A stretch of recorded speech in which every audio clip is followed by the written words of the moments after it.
Welcome to the World's Dirtiest Workshop. This is Christopher Thunder, and this is my polycarbonate and Lexan bender. It doesn't have the electrodes in it yet, but it is what I intended it to be. So, what we're going to do is we're going to work through the project, show you how I made this, and how I'm going to install the electrodes, and hopefully not burn something. The nichrome wire gets to be about 1,000 degrees. You only need about 500 or so to melt polycarbonate. So you need an adjustable power supply, some wires, and some bolts or hardware to create the electrodes. It's really pretty simple, and we're going to do that in this series of videos. The concept is very simple. All you need is 2 layers of plywood, some hinges, and one side has to fold all the way over so that you can get a good bend out of that polycarbonate. You'll slide a piece of Lexan over the nichrome wire, which runs through the middle.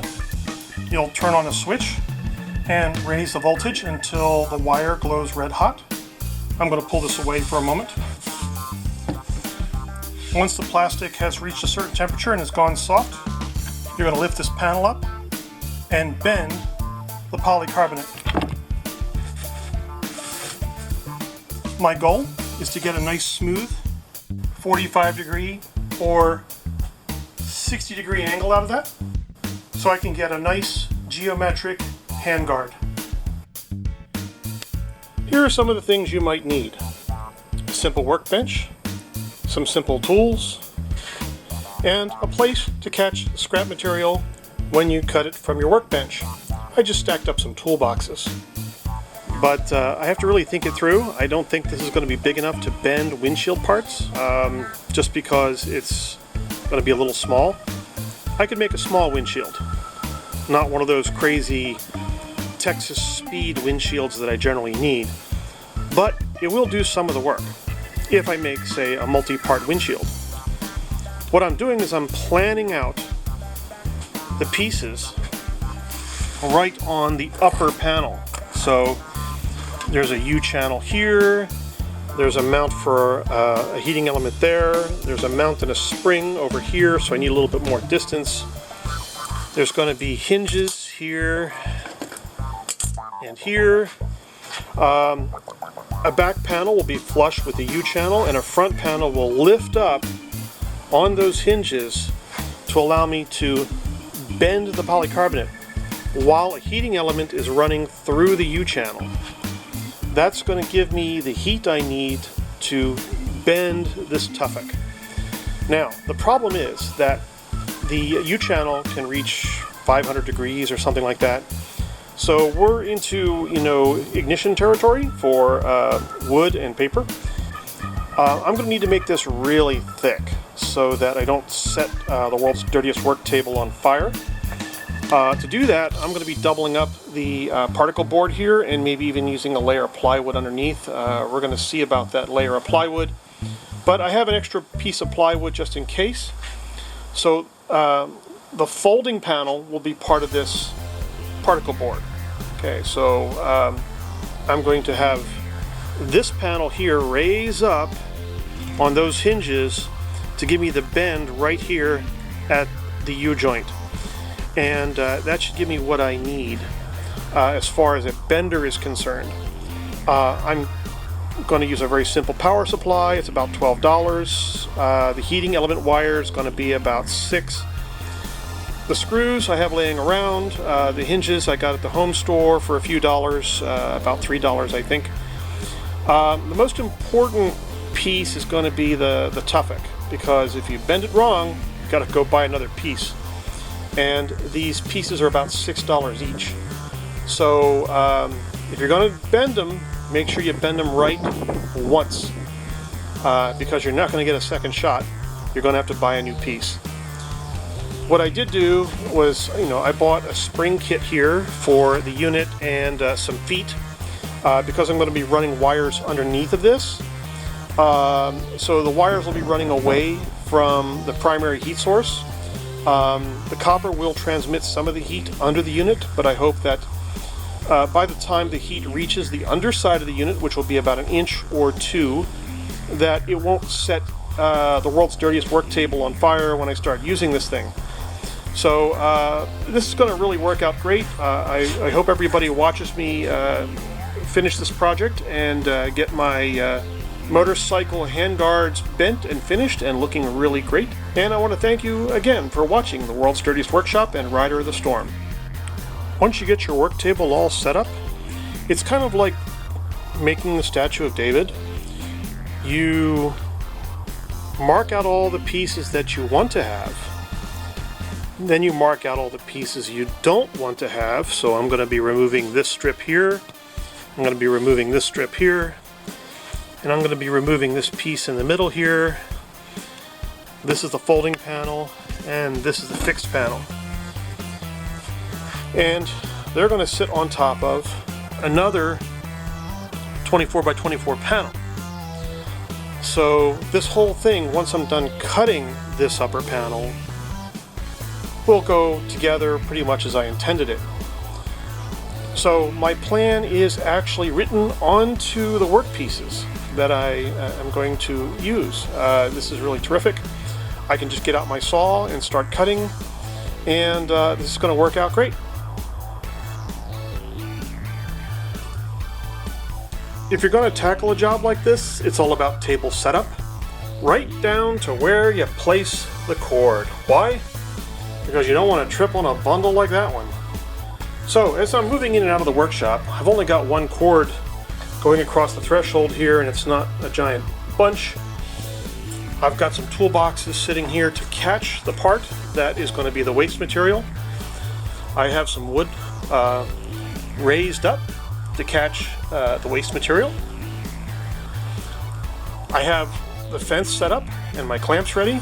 I have my Dremel set up to cut the panel, and I've double checked the measurements and I'm ready to go. So I'm going to put the camera down and make this first cut. Everything off the work table because it'll just vibrate off and hit the ground like it did yesterday. Alright, now, got it plugged in. I got power, I got a new blade, my fence is tight. I'm not going to cut through the table, I'm not going to cut through the clamp, so I'm ready to go. Now let's try to make this easier for me to move around. Don't cut through the other side.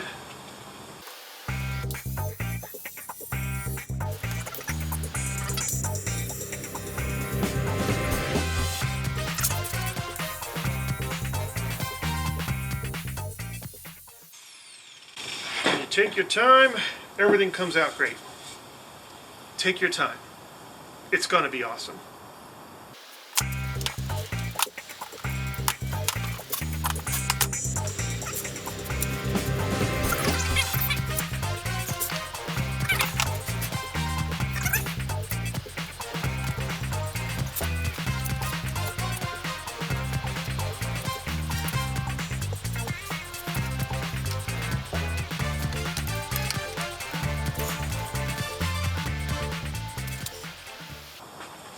Good to go for another cut.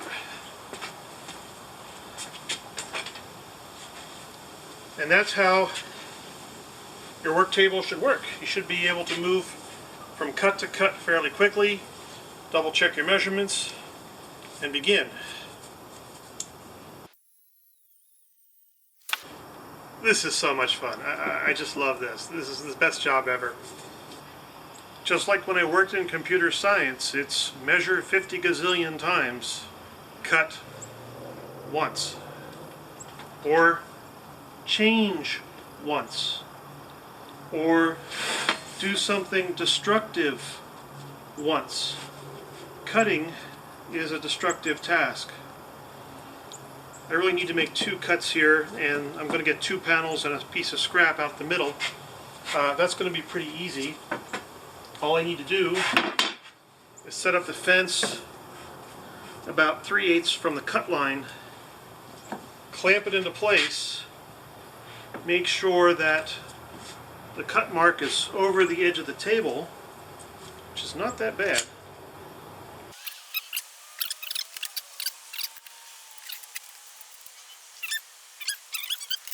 And we're going to make one more cut.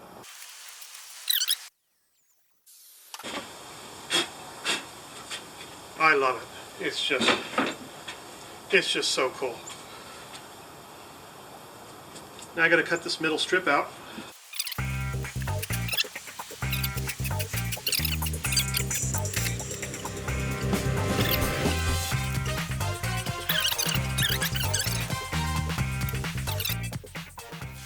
Another thing about using these tools is turn off the saw first. Then start blowing the dust and moving things around. Don't work with the saw on in your hand. With these really small tools, you develop very strange habits, like not turning off the saw while you work. Take your time, think about what you're doing, don't rush. Your job is going to be a lot easier, your day is going to be a lot more fun, and you're going to have a great time making things for your motorcycle.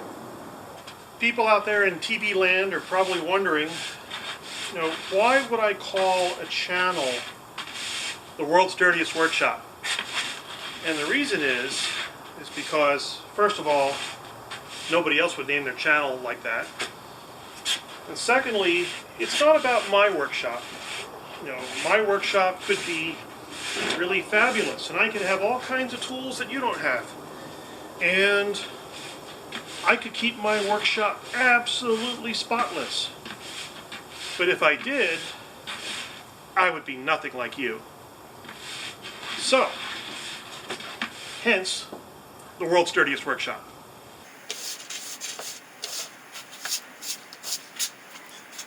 Don't forget to clean up after yourself. And thank you for watching the world's dirtiest workshop.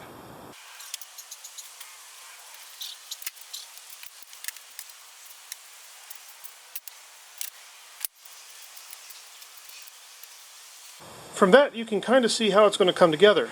There's going to be a hinge on either side. This panel's going to lift up.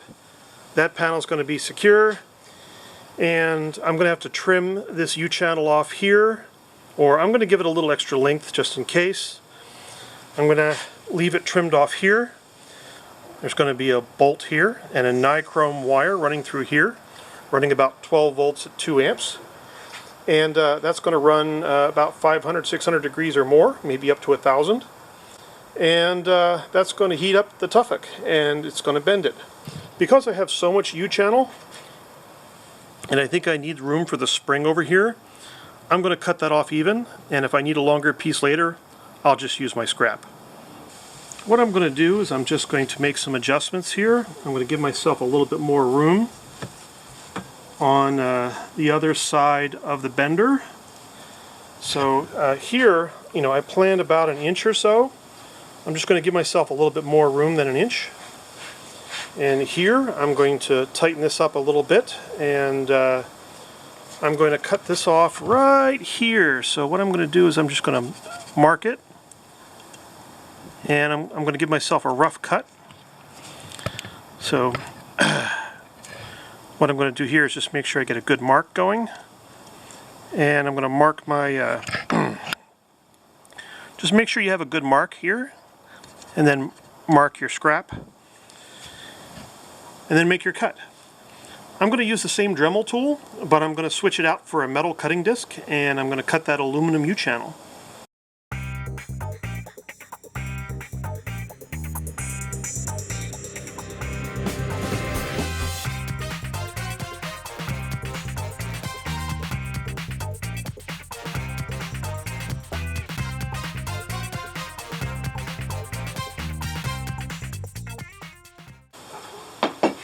Easy.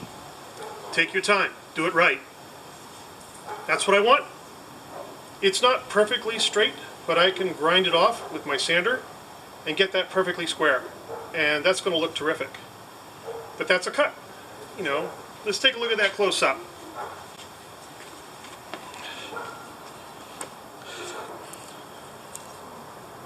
So yeah, that looks absolutely terrible. But you know what? I can fix that. Don't make bad plans because you'll just be disappointed all the time. Me, I don't care how square this is. I just need it to work. I need to bend plastic to make my motorcycle handguards. So if this comes out a little off, I'm not going to care. I just want it to look kind of square. This is pretty much what I want to achieve. I'm going to have to make a note to install the hinges so that the center post of the hinges, the axle of the hinge, is going to be face down. So what I want to do is I want to set it like that. And that should work correctly. And I want to make sure both hinges are on the same way so that they fold the same way. So I'm going to have to mark the hinges with a pen and make sure I don't get it wrong when I go to install it. When you're planning out your projects, always test things out mechanically. So the bender is going to go all the way like this. So I'm going to have this angle that goes all the way that way from flat. If the hinge was like this, that's going to stop, you know, a little past 90 degrees, and that's not what I want. I want to be able to take the hinge all the way over. So I need this hinge to be this way so that it folds all the way over. If I flip it over, it won't work. So what I'm going to do, I'm going to make a slight change in my plan. I'm going to mark this up. Same way with this one. That's the downside.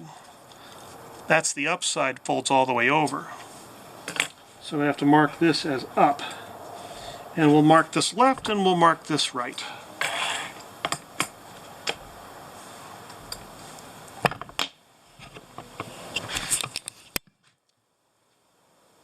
And that's what I want. Now that I have it laid together loosely,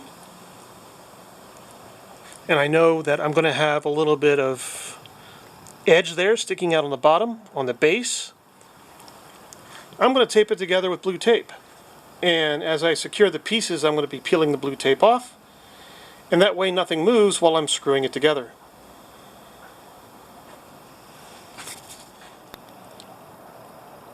Now that I have it all taped down, I can mark the hinges, drill them out, and screw them into place. Now, one of the problems with particle board is it breaks apart over time. It really does, and the reason why I know this is because I used to move pinball machines and video games when I was in my 20s. That's how I got my rather large physical size. I might have wanted to choose something like plywood for this to give the hinges some strength. After I build this, I'm going to try it out for a while, and I just might make a second one. But for now, we're just going to use this this easy to cut wood. Fewer splinters, less trouble. I just want to make it quick, get it started, use it, and see how it works. If I want to remake it out of stronger wood, I'll do that later. And that's how I think about it. Building a bender can be a lot of fun. It also teaches you a little bit about carefully setting your screw heads and making sure that you don't drill all the way through your workpiece and that your hinges work correctly. So just making this simple little machine has been a lot of fun. All it is a door where half of it is screwed down to a base plate. You also want to make sure you didn't attach it to, oh crap, I attached it to the table. Well, I'm going to have to back some screws out there and put some feet on this thing, and maybe go to the back side of it and grind off the little sharp ends of the screws a little bit. I knew there'd be a millimeter or two beyond, but it just means that I've got good bite on the screws. So yeah, I'm going to have to unscrew this from the table and put the feet on it. Once you get unscrewed from the table, you have to bang the feet in.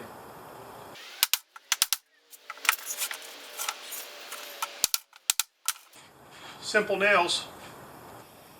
When your daylight gets low, put your project aside, and start it again tomorrow.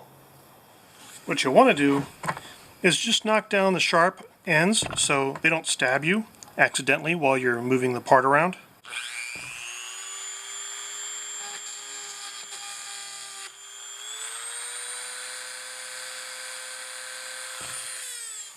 Sometimes when I put on a glove, it doesn't always go the way I planned it. But what you want to do is you want to knock these down. Start again. Start there. Okay, great. Sometimes when I put on a glove, it doesn't always go the way I planned it. But what you want to do is you want to knock these down so that you don't cut yourself.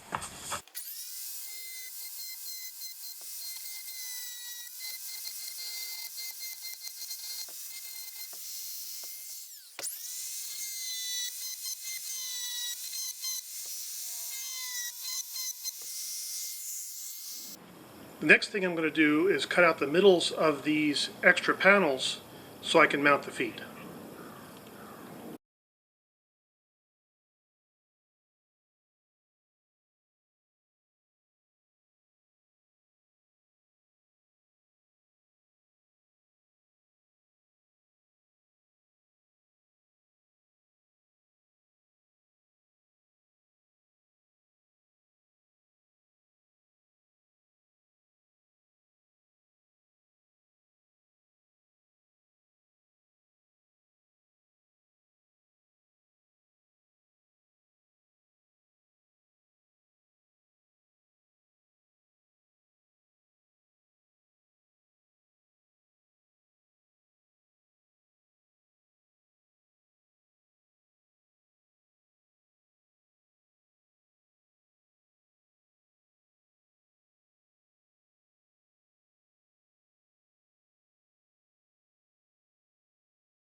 In this case, I'm going way over on the tolerances, so I don't have any binding going on. And now I can finish mounting the feet. Looks as though I have some more grinding I have to do because the screws are sticking through again. But I've marked some lines. Last night I realized that my red hammer is not cutting it, so I've got Grandpa's hammer out, and that should do a much better job.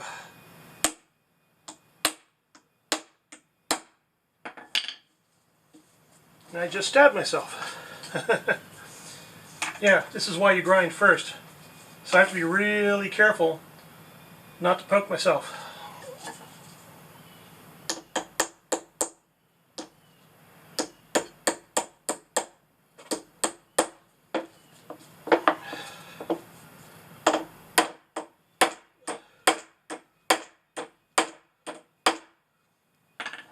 Great.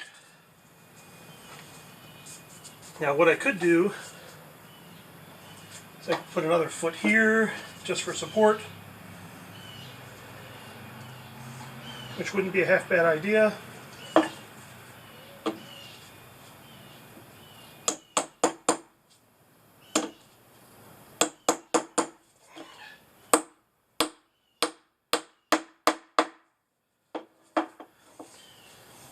And we're going to put one right there for support.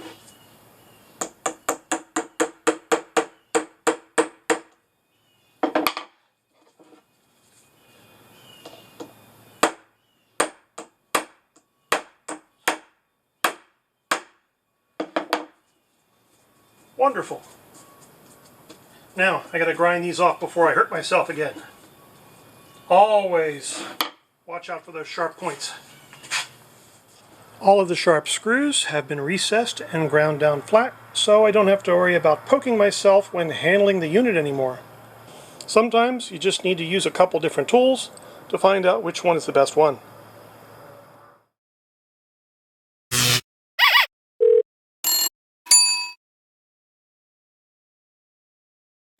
To be continued. What did I say? To be continued. This is Christopher Thunder, and I'll see you next time.